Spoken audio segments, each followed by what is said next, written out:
Alright, let's talk about Dream stands. So, in the wake of the Dream vs Technoblade duel, there's been this outpouring of videos about Dream's fanbase. They tend to come in one of two breeds, either these comment compilations with Curb Your Enthusiasm playing in the background, or long diatribes about just how toxic the fandom is. This isn't either of those. It's a fair and balanced look at the fandom, which means I'm gonna be firing shots at both sides. But let's start with the backstory. If you don't know who Dream is, then I'm honestly shocked you clicked on this video, so thank you, but he's one of the largest creators on the platform. He's managed to amass 10 million subs in about as many months. He's incredibly skillful at Minecraft, having held world records for speedrunning multiple versions of the game. He's managed all this growth by tapping into some of the most lucrative audiences on YouTube, people in their young teens to their early 20s. He's managed this by making content that's high quality enough to appeal to these older audiences, while still staying family friendly enough for YouTube to push it to the younger ones. This rapid growth, however, has led to an incredibly vocal part of that fanbase being stans, which, if you've been on the internet at all since SMP Live, will immediately set off alarm bells. The term stans comes from a song that Eminem released on November 21st in the year 2000. The titular stan is a guy called Stanley who is utterly obsessed with Eminem. He sends him letters, becomes more and more obsessed over the course of the song, and eventually kills himself and his pregnant girlfriend by driving off a bridge due to the obsession. Yeah, stan has never been a good term. I personally believe that it's also a portmanteau of the words stalker and fan. In today's day and age, it's a term used by people to refer to themselves as a die-hard fan, but to people who don't refer to themselves as stans, it's never actually lost that negative connotation. People referring to themselves as stans isn't really a new phenomenon, though. Eminem fans who didn't understand the song started referring to themselves as stans after the song came out. Before Dream stans, we had K-pop stans. Before K-pop stans, we had Carson stans, or maybe at the same time. But K-pop stans would aggressively attack and cancel anyone who disliked the genre. They were kind of the scourge of Twitter, well, them and the neo-Nazis. Carson ended up doing this massive stream telling his stans that he just wasn't interested in them being a part of his fanbase. This was the fallout from him finding out that someone had stolen a disposable water bottle from a friend of his, Connor Eats Pants, at a convention. They did this so they could add it to a shrine to him because it had his DNA on it. Yeah. It's not good, guys. So, while the backstory on stans? Well, it's to make a point. These people aren't endemic to the Dream fandom. Nothing they're doing or saying is particularly new. The issues that have come up have happened in other fandoms before. It's the same kind of people, but this time they're attaching themselves to Dream. So the real question is this actually an issue? Not stan culture itself. God knows that is a heaping garbage fire of a community, but the fact that they have attached themselves to Dream. Most of these stans are young and are impressionable, and they have Dream as their role model. As far as big YouTubers go, Dream's one of the best role models to top the platform, easily the best as Mr. Beast, and Jimmy may have single-handedly convinced a generation to give more to charity, so he is tough competition. Look, when I was the age of these stans, the big role models were Leafy, Keemstar, and iDubbbz. Objectively terrible role models. After them came the Paul brothers. You know, the capitalistic sociopath and Mr. Suicide Forest himself. Look, if the stans are going to attach themselves to someone, at least it's a skilled, easygoing, intelligent, friendly guy. Someone who's honestly inclusive of the LGBT community, who avoids using blatant manipulation in their marketing, and who doesn't scam their fanbase.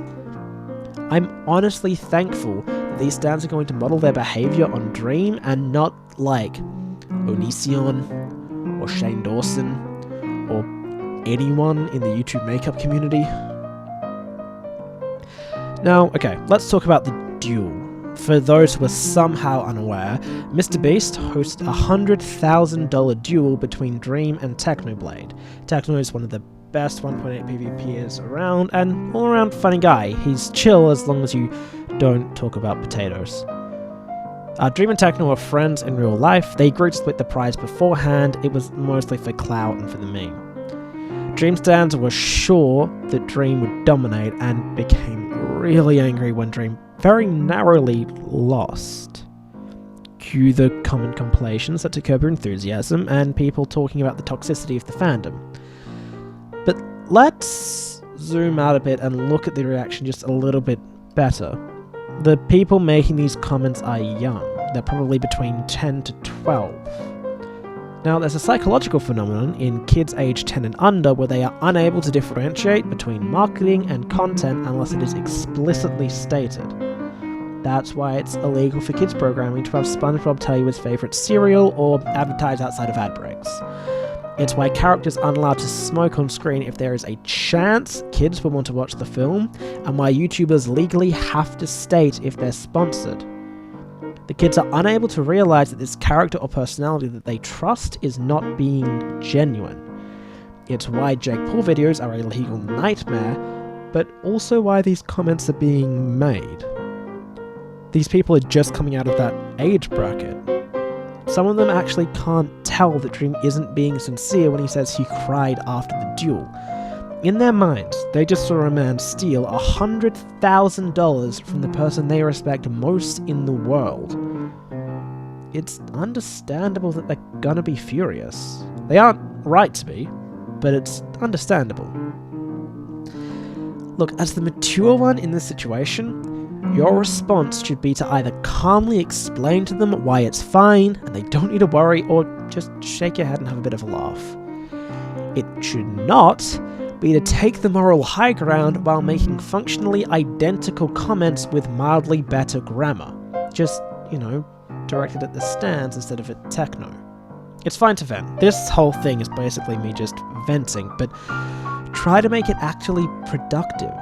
They're people too, and at an age where they aren't fully set in their ways. Now is the time to show some empathy and help them. Finally, let's talk about the attitude and the impact.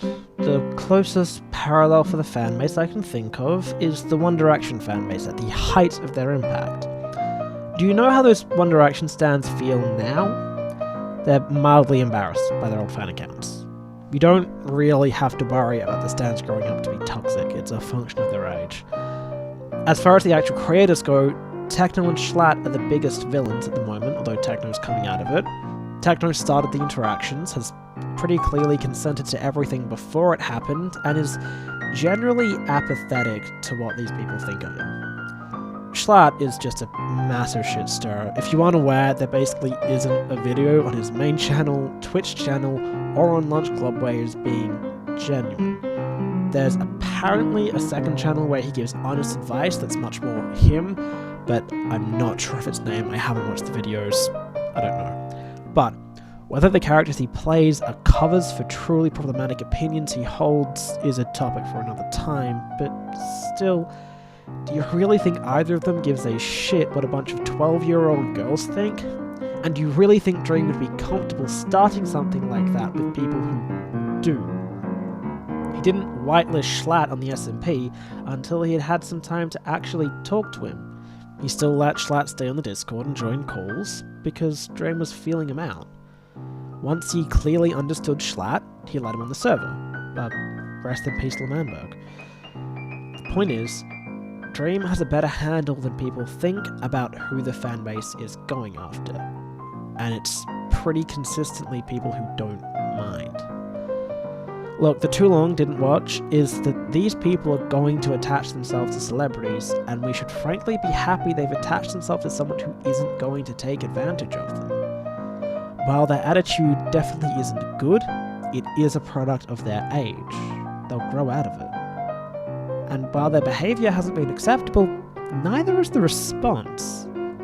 It's our jobs to act our age, or at least our maturity, and not just wildly push back against them. When creators have been villainized by the fandom, they have cast the first stone. they've decided to play the villain for a while in order to get more clout. Techno is blatantly upfront with this. They're also mature enough not to care what a bunch of 12-year-old girls say about them. Remember, Dream's stans may have ignored it when he said everything's for fun, but consider you're also ignoring that he asked you not to get offended on his or others' account. Just both sides of this? Calm the fuck down.